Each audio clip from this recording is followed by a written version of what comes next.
हाँ सर, बोला जाए से सर। मिलने पहुंचे हैं, क्या किस वजह से मिले हैं और क्या मामला था? देखिए, बलिया जाकर जो शांति के लिए और विश्वास कायम करने के लिए कोशिश हुई, और जो लोग पत्थर से या पुलिस के लाठीचार्ज में घायल हुए, उन लोगों से मिलने के बाद अपनी बात कहने के लिए एसपी साहब के पास में आया था, और मैंने जो वहाँ देखा सुना वो बताया। दो प्रमुख बातों को मैंने सामने रखा। एक तो निर्दोष लोगों पर कोई कार्रवाई नहीं होनी चाहिए। दूसरा, पुलिस ने खास करके पासवान टोला में गरीब निर्दोष निरीह व्यक्ति पर ज़्यादती की है। मैंने कुछ नाम भी बताया, जिसमें एक चौकीदार भी है और दो बच्चे ऐसे हैं जो यूपीएससी की तैयारी कर रहे थे, छुट्टियों में घर आए थे दिल्ली से, बताया, जिसके कारण लोगों में बहुत आक्रोश है। तो उसकी जांच हो, और पुलिस का काम है मानवाधिकार को सुरक्षित करना और मानवाधिकार को ध्यान में रखकर ही कार्रवाई करना।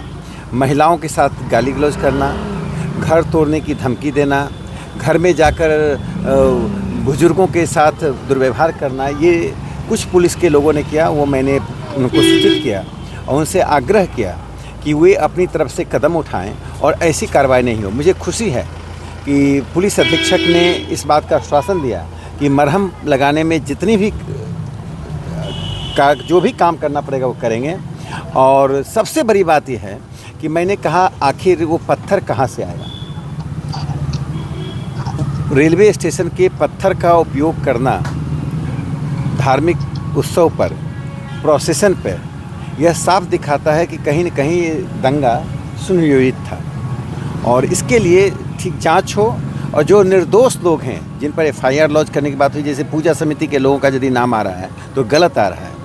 उसमें 70 साल के भी लोग हैं, 50 साल के भी लोग हैं, सभी शांति सद्भाव वाले लोग हैं। दूसरा, पासवान बस्ती में जाकर जिन पुलिस अधिकारियों ने गलती की है, लाठीचार्ज किया है, दुर्व्यवहार किया है, उन पर कार्रवाई हो, और उसके साथ साथ मरहम पट्टी लगाने का पुलिस काम करे। सर, पुलिस के कार्यशैली किस तरह से आपके नज़र में है सर? आप पुलिस के कार्रवाई से कितने आप संतुष्ट हैं सर? देखिए, पुलिस ने दंगा रोकने में जो कार्रवाई करनी चाहिए थी वैसा करते हुए उसने जो निर्दोष लोगों को पीटा है, घर जाकर लोगों को धमकियां दी हैं, महिलाओं के साथ भी जो दुर्व्यवहार हुआ है वो बहुत ही अशोभनीय है। वह बात मैंने उनको सूचित किया है, और पुलिस अधीक्षक ने इस बात को के बारे में, चूँकि अभी ऐसी स्थिति थी कि इन्हें भी सभी जानकारियां शायद नहीं रही होंगी उस पक्ष की, कि कैसे नीचे के पुलिस अधिकारियों ने व्यवहार किया है। इसके पहले मैंने डीएसपी से भी बात करके उनको कहा था कि कोई भी कार्रवाई करने में मानवाधिकार को सामने रखना पड़ता है। मानवाधिकार रहित पुलिस कार्रवाई बर्बरतापूर्ण होती है, यह बर्बरतापूर्ण कार्रवाई नहीं होनी चाहिए।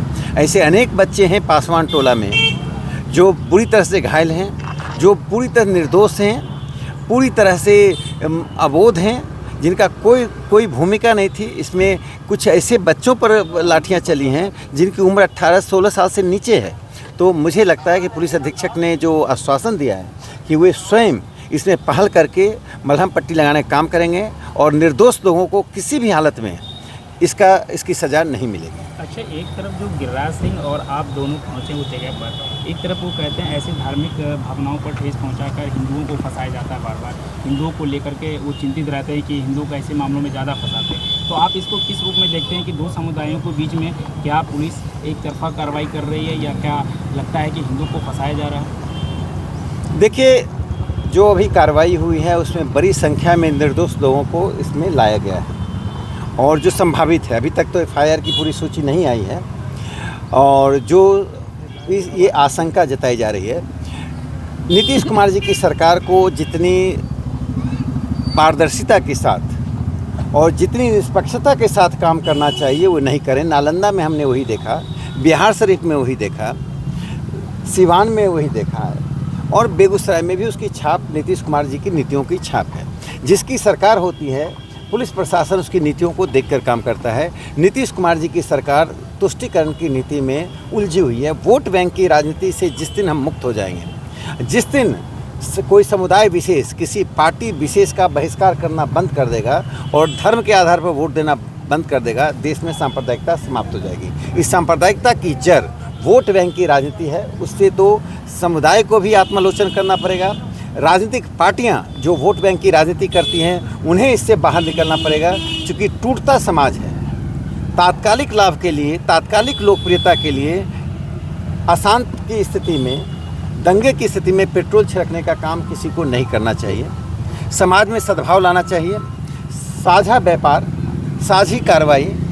और बेगूसराय में कुछ खास अंतराल में जो घटनाएं घट रही हैं उसकी ओर मैंने ध्यान दिलाया कि ऐसा क्या है कि बेगूसराय में हर 15 दिन के बाद, 20 दिन के बाद कोई ना कोई घटना घट रही है। तो पुलिस प्रशासन चुस्ती से ऐसे ताकतों को, ऐसी प्रवृत्तियों को से निपटे, जिसके कारण ये घटनाएं घट रही हैं। बेगूसराय को सांप्रदायिकता की आग में झोंकने की जो कोशिश हो रही है, और उसी कोशिश का हिस्सा है कि जब दुर्गा विसर्जन के लिए जब वो जुलूस जा रहा था उस पर पत्थर फेंका जाना, इसी का नतीजा है कि आगजनी होना।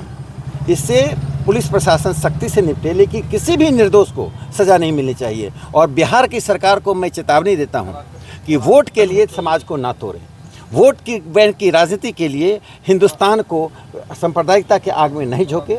नीतीश जी की सरकार का लगातार ऐसा व्यवहार रहा है कि उससे साफ जाहिर होता है। पहले दुर्गा पूजा की छुट्टियों में कटौती कर दी गई, छठ पूजा की छुट्टी में कटौती कर दी गई। और मैं उनसे अपील करता हूं कि छठ पूजा में कम से कम 4 दिन की छुट्टी बिहार में दी जाए। छठ पूजा बिहार की अस्मिता है, बिहार के अध्यात्म का वह एक शिखर है जिसमें पूरी दुनिया से छठ पूजा करने के लिए लोग बिहार पहुंचते हैं। आप 2 दिनों की, 1 दिन की छुट्टी देकर आप यहाँ के हिंदुओं के साथ अत्याचार कर रहे हैं। तो मैं उनसे अपील करता हूँ कि छठ में कम से कम 4 दिन की छुट्टी दी जाए। भौतिकता के आधार पर समाज नहीं चलता, अध्यात्म के बिना राज्य नहीं चल सकता, देश नहीं चल सकता है। बिहार की अस्मिता को मिटाने की कोशिश सांप्रदायिकता के आधार पर ये गठबंधन कर रहा है, इससे बाज आए। कभी तुलसीदास जी के चरित्र का हनन करना, कभी रामचरितमानस पर सवाल खड़ा करना, और फिर दंगाइयों के साथ नरमी बरत कर